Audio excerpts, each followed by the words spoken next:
Hi all, in this video we're going to look at transpiration. Firstly, what is transpiration?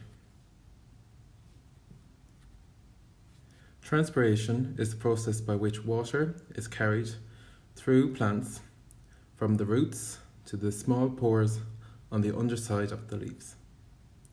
Here it is changed to water vapour and is released to the atmosphere.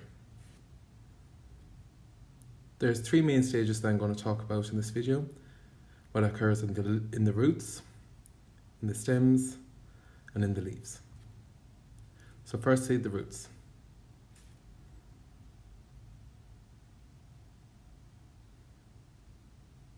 So here we have a diagram of a plant, and water gets, as we know, absorbed by the roots.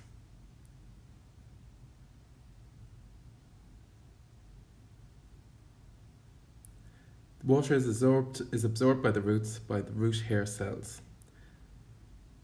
The water moves from the cells into the vascular tissue.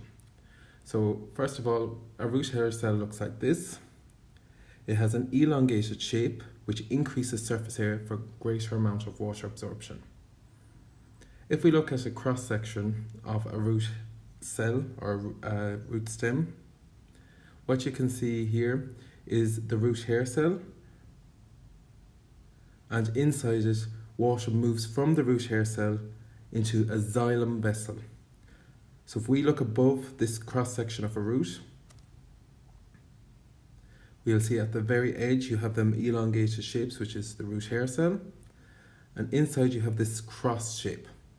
This cross shape represents the xylem, and around it you have phloems.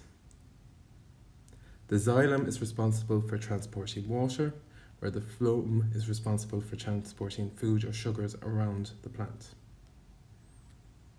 So, once the water moves into the roots of the plants and into the vascular tissue or into the xylem, it moves up the stem of the plant.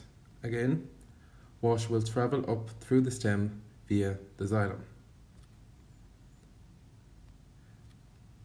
Food or glucose travels through this plant via the phloem, and the xylem and the phloem together are called the vascular tissue or vascular bundle. Now, when we're looking at stems, if we have a cross section of a stem, you will notice that there's two ways that these vascular bundles can be arranged. And it helps us identify different types of plants, so monocot stems or monocotyledon plants, or dicot stems or dicotyledon plants. For monocot stems, there is no fixed arrangement for these vascular bundles. They're scattered everywhere. So this vascular tissue can be in any arrangement. For dicot stems, they're arranged in a definite circle, these vascular tissues. And you'll also see the word cabium here. This divides the xylem and the phloem, keeping them separate. Finally, we're looking at the leaf. So here we have the water has moved from the roots up through the stem, and now it's being transported to the leaf, where it is given to the plant cells because it is required for photosynthesis. Along with what is required for photosynthesis is light energy. However, this light energy evaporates some of the water into water vapour.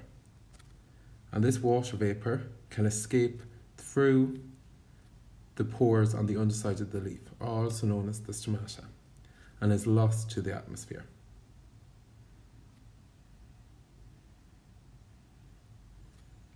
So a general overall picture of this whole process again. Water enters through root hair cells from the soil. It is transported then into the xylem, which it is moves up towards the leaf. This then gets evaporated and gets lost through the stomata of the cells. And this continues throughout the plant.